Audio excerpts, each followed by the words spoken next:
Assalamualaikum warahmatullahi wabarakatuh. Waalaikumsalam warahmatullahi wabarakatuh. Pada Waalaikumsalam warahmatullahi hari ini kita memulai perkuliahan pertemuan pertama. Mata kuliahnya sebenarnya operasi dan manajemen ya, layanan teknologi informasi.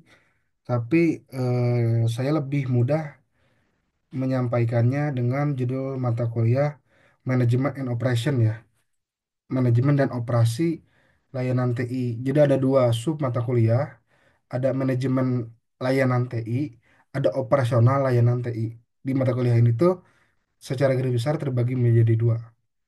Maka dari itu pada umumnya dari sekarang sampai dengan UTS kebanyakan pembahasan tentang manajemen layanannya.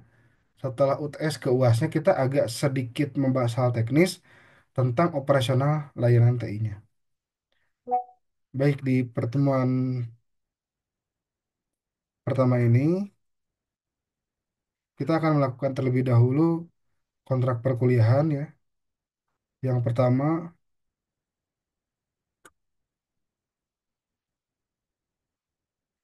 yang pertama adalah tata krama di mana kita semua semestinya harus sopan dan santun ya saat berbicara, baik itu di Zoom, di WA, ataupun ketika offline. Kemudian bertindak sesuai norma yang berlaku ya, tidak tidak aneh-aneh seperti itu.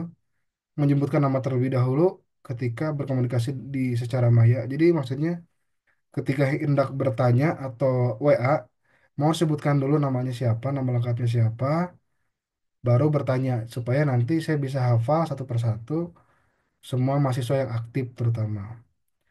Kemudian memperhatikan orang lain ketika berbicara, baik ketika saya berbicara maupun ketika teman-teman berbicara. Ya, maksudnya adalah dalam hal ini ketika saya menyampaikan materi, mohon mohon simak dengan sebaik-baiknya. Nanti silahkan disanggah atau ditanya.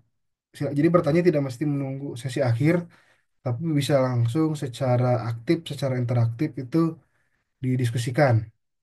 Saya lebih senang kalau mahasiswanya itu banyak menyanggah ya, banyak menyanggah, banyak interupsi daripada diam saja dan itu belum tentu menyimak ataupun bahkan belum tentu bisa dimengerti juga. Jadi silahkan aktif saja, yang penting sopan, yang penting menyebutkan nama gitu ya. Kemudian tidak mengerjakan pekerjaan lain selama jam perkuliahan. Karena ini kelas reguler, saya yakin tidak ada yang sambil kerja. Mohon untuk perhatikan, please, Bisa disetujui. karena pernah kejadian saya tuh memberi tugas tuh tidak melalui litera, tapi penyampaian yang saya sampaikan ketika diskusi seperti ini. Jadi ketika diskusi seperti ini, seringkali saya apa namanya, seringkali saya langsung memberikan tugas secara lisan. Jadi kalau kalau tidak menyimak, nanti akan bertanya pada sesi akhir perkuliahan, Pak, kenapa saya nggak masuk, nggak dianggap tidak mengerjakan tugas, padahal kan tidak ada tugas. Nah itu kejadian di mata kuliah yang semester lalu. Padahal saya sudah ngasih tugas secara eksplisit, secara lisan. Jadi mohon diperhatikan. Dan mungkin pada sesi perkuliahan itu akan ada tiga metode ya kalau saya itu. Ada materi, ada ceramah seperti ini, dan juga ada video ya. Antara materi, ceramah langsung maupun tidak langsung, dan video. Video itu video video ceramah yang saya rekam, yang sudah saya buat untuk kelas yang sebelumnya atau kelas yang lainnya. Oke, sampai sini ada pertanyaan? Pak. Tidak, Oke, Pak. saya lanjutkan. Nah, keterlambatan maksimal 30 menit pada saat jam perkuliahan. Nah, jam perkuliahan ini sebetulnya mengacu ke jam yang ada di litera. Tapi kalau saya terlambat memberikan link, maka di situ dihitungnya terlambatnya itu dari linknya. Cuman kalau absensi yang di litera itu mohon semuanya tertib karena itu bukan kuasa saya untuk mempresentkan atau mengabsenkan. Tapi kalau yang saya maksud terlambat 30 menit di sini adalah keterlambatan ketika ada sesi diskusi atau ceramah. Jadi kalau saya sudah kasih link itu maksimal 30 menit.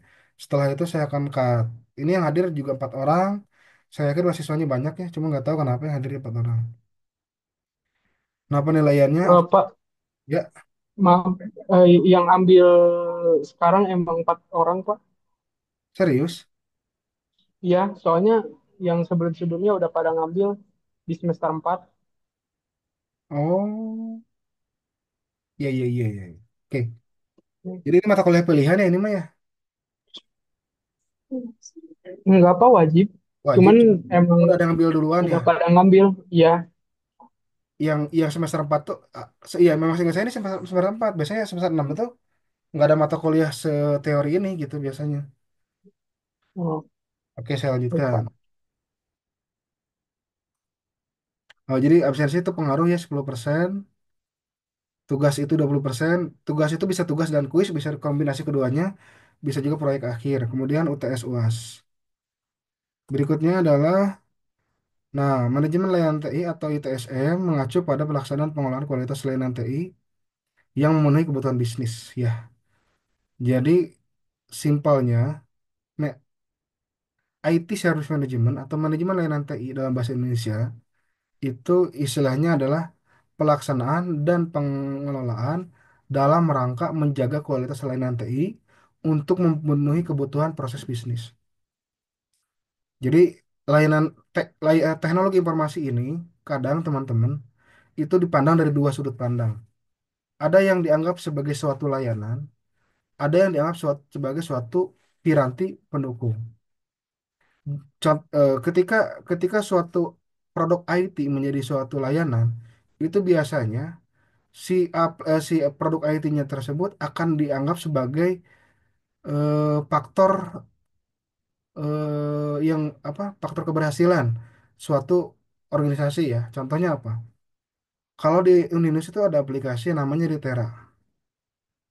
Nah, Litera ini bisa dianggap sebagai dua sudut pandang. Satu dianggap sebagai pendukung, sebagai teknologi informasi pendukung, atau layanan teknologi informasi. Nah, bagaimana kita melihatnya? Ketika kita menganggap suatu produk TI itu adalah sebagai suatu layanan, maka kalau tidak ada produk tersebut, maka kebutuhan organisasi atau kebutuhan proses bisnis instansi akan terganggu juga. Nah, kita lihat, kalau tidak ada litera, kira-kira gimana teman-teman? Bisa berjalan nggak universitas tanpa litera? Tidak, Pak. Tidak. Apa alasannya tidak? Maksudnya nggak akan kondusif, Pak. Nggak akan kondusif. Kenapa nggak akan kondusif? Karena pasti materinya itu berceceran seperti itu, Pak. Ya, kalau berceceran kan masih bisa secara manual ya. Udah, wes sih dosennya suruh ceramah di kelas, setiap pertemuan, catat aja sih ujian dan seterusnya. Kalau seperti itu kan berarti dianggapnya belum belum belum menjadi layanan ya, masih menjadi Iya, Pak. itu. Tapi kalau alasannya gini, banyak dosen yang karena Uninus ini sudah menjadi hybrid university, kuliahnya ada online ada offline. Kalau online ini susah, kalau nggak ada tools akan berantakan, sama sekali berantakan. Kalau tidak ada tools yang terpusat. Karena hybrid university maka Litera menjadi penting. Disitulah alasan Litera menjadi layanan IT. Tapi kalau kuliahnya full offline, sebenarnya Litera ini menjadi tidak terlalu penting atau menjadi piranti pendukung gitu. Nah, itulah alasan apakah posisi suatu produk IT itu layanan atau pendukung. Siapa yang bisa menjawab? Harusnya bukan saya, tapi yang menjawab adalah pemiliknya, Uninusnya, rektornya. Kalau kata Pak Rektor, kita nggak usah pakai tools. Jadi atau tools ini hanya digunakan untuk mencatat aja gitu ya. Dosen punya catatan sendiri di buku, misalnya di kertas. Sistem juga mencatat, jadi dua dua belah pencatatan. Kalau rektor bilang seperti itu berarti apa? Litera menjadi pendukung. Tapi kalau bilang tidak ada piranti lain, tidak ada media lain selain Litera untuk pengajaran berarti itu dianggap sebagai layanan. Jadi layanan atau bukan layanan itu tergantung subjektivitas dan objektivitas. Bisa menjadi subjektif kalau kalau organisasi atau pimpinan organisasi tersebut memaksakan dengan alasan seperti apapun ini harus dipakai. Ini sebagai perangkat utama. Mau literanya dipakai sebagai alat media belajar utama atau literanya sebagai alat media belajar pendukung, pokoknya Pak Rektor bilang semua wajib pakai litera. Itu unsur subjektif. Berarti litera dianggap sebagai layanan TI secara subjektif. Itu perlu digarisbawahi. Dan ketika ketika organisasi atau pimpinan tidak secara eksplisit menyebutkan bahwa litera menjadi bagian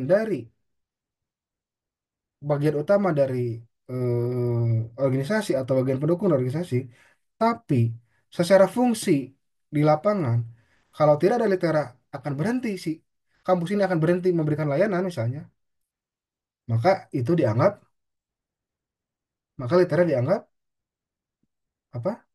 Layanan atau bukan? Bukan, Pak.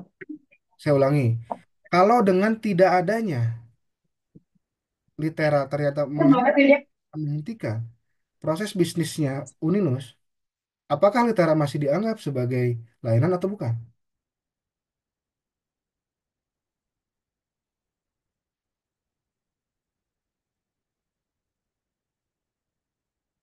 Ini udah jelas loh. Kalau nggak ada litera berarti berhenti si kampus ini. Berarti si litera layanan atau pendukung? Layanan, Pak. Oh, Layanan. layanan, Pak. Ya. Kita bisa menjawab alasan tersebut adalah layanan yang secara objektif. Kalau tadi bilang mau dipakai mau enggak, yang penting litera itu saya anggap sebagai aplikasi utamanya Uninus. Berarti itu adalah penyebutan apa namanya?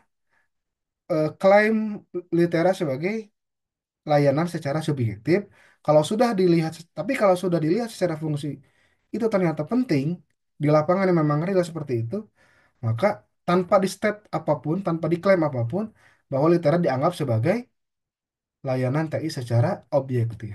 Jadi sekali lagi, dalam mengklasifikasikan suatu layanan atau bukan itu bisa subjektif, bisa objektif. Kalau ada statement dari pimpinannya, maka itu menjadi subjektif. Tapi kalau tidak ada statement dari pimpinannya, tapi di lapangannya itu dianggap sebagai hal yang paling penting, maka itu dianggap sebagai alasan dia sebagai layanan yang diklaim secara subjektif, secara objektif, ya. Paham ya?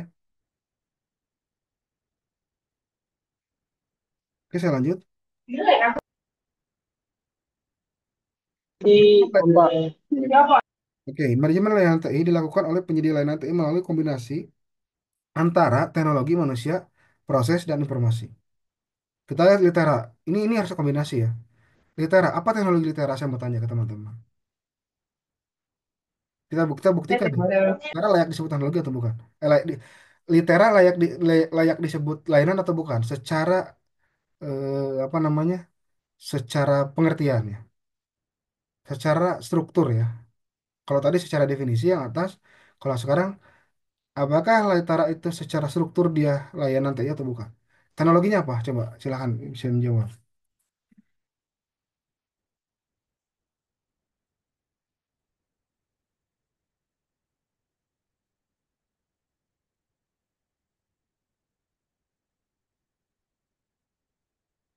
Teknologi? Kalian nggak bisa menebak-nebak teknologi Litera? E-learning, Pak. E-learning, apalagi aplikasi Eh, berbasis web, apalagi bahasa pemrogramannya apa? PHP. Bukan, bukan PHP Litera. .NET,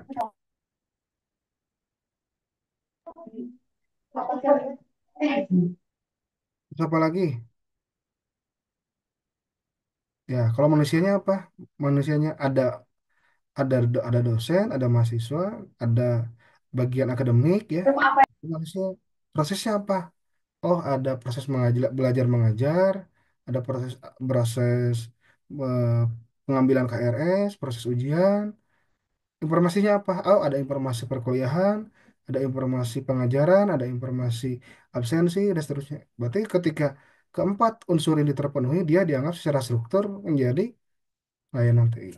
Gitu ya, paham ya? Jadi kalian men-screeningnya tadi secara pengertian dulu, subjektif atau objektifnya seperti apa. Kemudian secara struktur, apakah empat unsur ini terpenuhi atau seperti apa?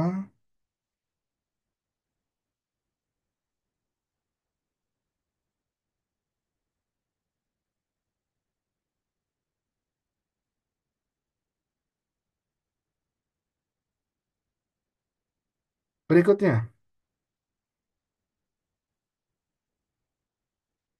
ada pengertian ya, ada policy, prosedur sama organisasi. Ini secara struktur di organisasi di perusahaannya. Kemudian, nah sekarang kita bicara masalah penyedia layanan TI. Jadi layanan TI ini penyediaannya ini bisa pihak ketiga, bisa bisa kita langsung ya. Kalau pihak ketiga maka perusahaannya apa namanya gitu ya. Kemudian ada strukturnya gitu ya. Seperti apa. Nah, Litera ini teman-teman tahu nggak bahwa Litera ini bukan punya Indonesia loh. Litera ini ada penyediaannya. Litera ini ada penyediaannya, bukan aplikasi buatan Uninus. Ini aplikasi pihak ketiga ternyata.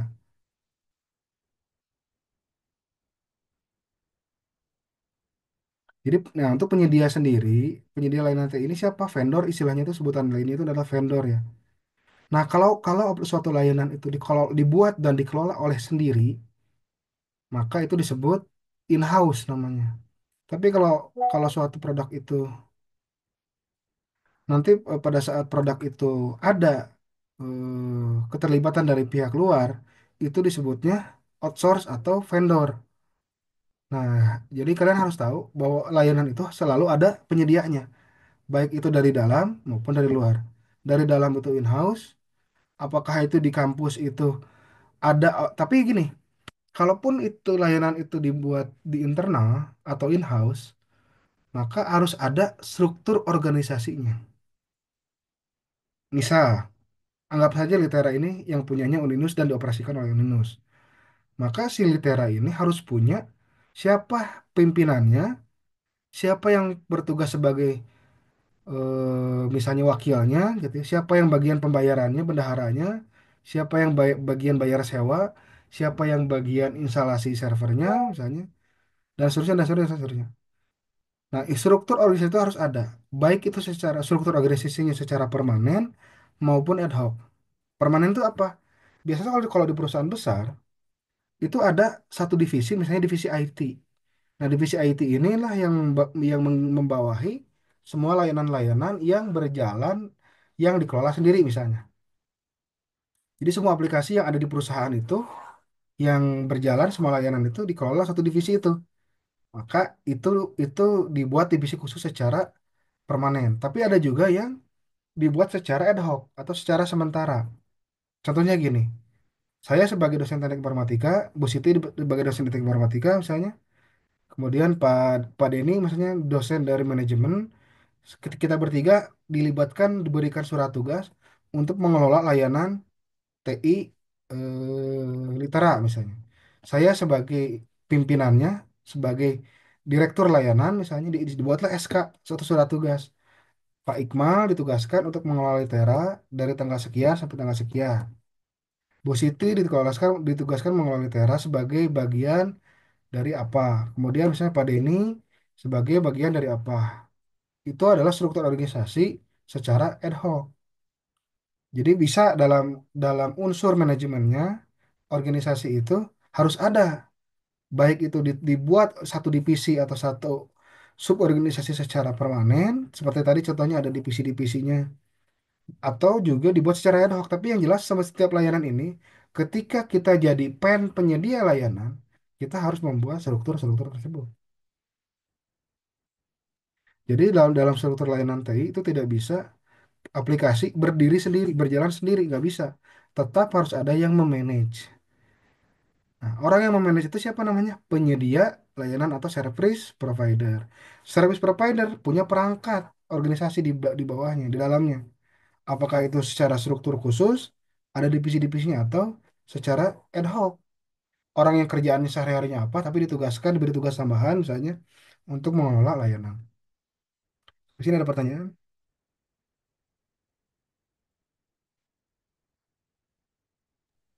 Tidak, Pak. Nah, keberadaan teknologi informasi dan komunikasi tidak lagi dianggap sebagai sebuah supporting function, namun sudah bergeser menjadi bisnis service. Nah, kalau kita sudah bicara layanan, ya kita sudah fix nih, definisikan bahwa Litera misalnya sebagai suatu layanan. Maka teknologi informasi dan komunikasi, jadi TIK ini, atau fokusnya ke teknologi informasi aja deh. maka teknologi semua teknologi informasi yang terkait dengan litera itu tidak lagi dianggap sebagai sebuah support seperti saya bilang tadi. Karena kita sudah sepakat dari awal itu bukan lagi support, tapi service. Nah, jadi semua yang berkaitan dengan litera yang ada unsur teknologinya, maka itu dianggap sebagai bisnis service atau layanan, bisnis layanan. Ya, gitu ya teman-teman ya. Sebenarnya ini ketika sudah kita bahas pada saat awal tadi, kita sudah memilah mana yang apakah ini sepakat kita menyebut ini apa namanya layanan utama atau supporting. Kalau kita sudah menyebut layanan, maka disebutnya business service, bukan lagi supporting function. Saya kasih contoh. Saya kasih contoh ya. Di sebuah perusahaan ada suatu aplikasi namanya manajemen tas, tas manajemen aplikasi. Nah, manajemen tas ini tidak sepenuhnya menjadi faktor utama sebagai alat kerja untuk mencatat pekerjaan harian karyawan. Tapi dia sebagai alat bantu yang apabila itu tidak ada, karyawan masih bisa mencatat dan melaporkan kepada pimpinan secara tulisan misalnya. Nah, dalam kondisi seperti itu, walaupun aplikasinya sudah sangat mewah ya, sudah ada operatornya, sudah ada adminnya, sudah diakses via internet dan seterusnya, tapi tetap saja itu akan menjadi supporting function. Kenapa? Karena belum dianggap sebagai service. Kenapa belum dianggap sebagai service? Karena tidak penting. Dia tidak ada pun itu tidak masalah. Itulah persoalannya. Kalau tadi contoh kasus Litera, itu kita sudah men-screening tadi secara recent itu mumpuni ya apabila dianggap sebagai suatu layanan.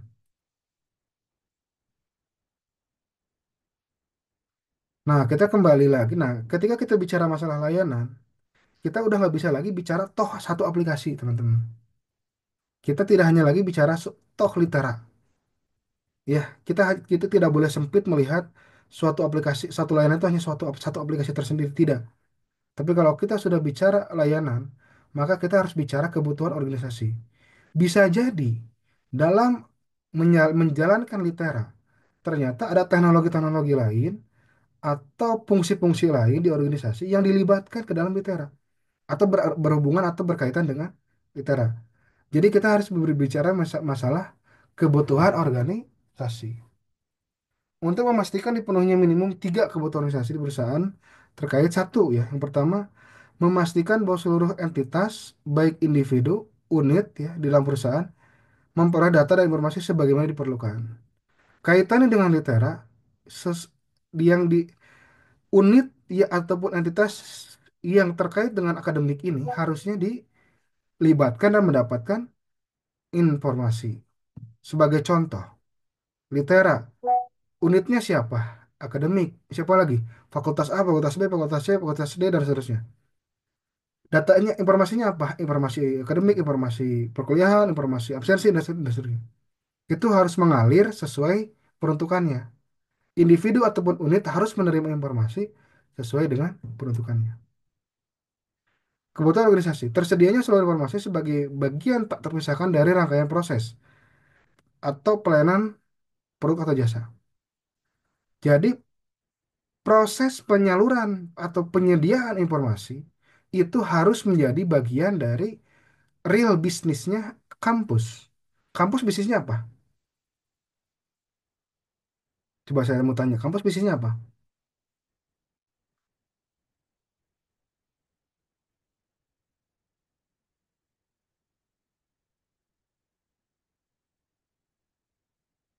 Halo,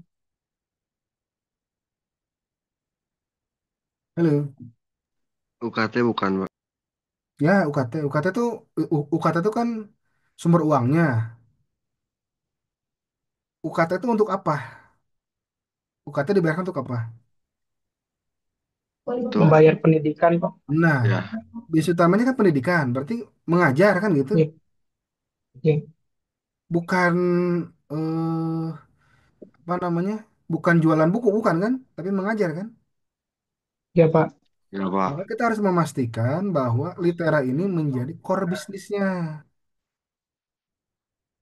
Jadi seluruh informasi terkait ya terkait dengan pengajaran itu tidak boleh dipisahkan dari litera. Oh, jangan dipisah-pisah. Pak, saya mah litera cuma buat apa? Nyatet aja gitu, nyatet perkuliahan aja. Sedangkan perwalian, kemudian ujian itu di luar sistem, tidak ada di sistem. Nggak boleh seperti itu. Kalau itu sudah menjadi bagian dari core bisnisnya organisasi atau perusahaan atau instansi atau institusi, maka semua yang terkait dengan core bisnisnya itu harus tersedia mengalir di dalam layanan atau produk IT itu, gitu. Berarti dari hulu ke hilir tuh udah, jadi litera ini udah benar. Dari mulai kita daftar sampai kita lulus, itu semua prosesnya, semua informasi yang bertukar di dalamnya itu terlibat. Ya, dalam kaitan ini, data atau informasi dibutuhkan karena merupakan komponen dari produk atau jasa. Data informasi ini bisa jadi sumber proses atau bagian dari proses atau bahkan output dari suatu proses. Tapi harus dipastikan bahwa informasi yang dihasilkan adalah bagian utama dari proses bisnis utama perusahaan atau instansi. Kalau itu pengajaran berarti informasi itu harus terkait dengan pengajaran. Jangan kita bikin aplikasi litera tapi output akhirnya apa? Jumlah buku yang terjual gitu kan nggak boleh seperti itu. Ya. Nah, kebutuhan organisasi yang ketiga adalah tersalurkannya informasi bagian sebagai bagian dari konten dalam berkomunikasi, kolaborasi, dan kooperasi. Maksudnya apa? Jadi, kita harus ada media yang digunakan untuk berbagi informasi, tidak hanya di hasil akhirnya saja. Contoh apa? Di perkuliahan, kita kan ada komunikasi antara mahasiswa dan dosen. Sebenarnya di luar dari WhatsApp dan sejenisnya itu sudah ada, yaitu apa? Komentar. Di setiap perkuliahan itu ada kolom komentar. Dan itu menjadi bagian dari layanan. Kemudian terakhir yang terkait dengan standarisasi. Nah, secara standar internasional kita mempunyai suatu panduan. Mohon ini jangan dibaca secara pronounce Indonesia ya. Jangan dibaca gitu ya. Jangan dibaca ITIL ya, tapi ITIL. Information Technology and Infrastructure Service Library ya. Jadi untuk merangkai semua yang ada di standarisasi layanan TI ini sudah ada beberapa standarisasi atau panduannya. Kita tidak usah kebingungan, sudah ada panduannya tinggal kita pakai. Jadi ITL merupakan kerangka atau best practice yang dapat dijadikan sebagai panduan dan referensi dalam memastikan terwujudnya manajemen pelayanan teknologi informasi yang prima dan handal. Ini salah satu. Ada lagi yang lain, ada COBIT, ada apa, TOGAF ya. Itu beberapa dan bahkan ISO sendiri, standar ISO mengeluarkan ISO 20001 tentang manajemen layanan teknologi informasi khusus ya. Ada standar internasional yang secara umum, ada framework, ini tuh framework ya, ITL itu framework sebagai rujukan, ada juga standar ISO sebagai standarisasi ya. Nah, ITIL adalah detail praktis ya untuk IT Service Management yang berfokus pada kesesuaian layanan IT dengan kebutuhan bisnis dan juga ketersediaan ya, serta performa. Ya, perkuliahan ini sampai di sini. Sisanya kita lanjut boleh kita sarankan di WhatsApp aja diskusinya. Karena kalau di Litera saya tidak bisa buka Litera tiap waktu kan ya. Kalau diskusi via Litera. Jadi pertanyaan, tanggapan ataupun pendapat boleh juga nanti disampaikan via WA. Atau mau disampaikan di sini langsung, mangga, silakan. Saya kasih waktu beberapa menit lagi. Ada yang mau bertanya, berpendapat, atau menyanggah, silakan.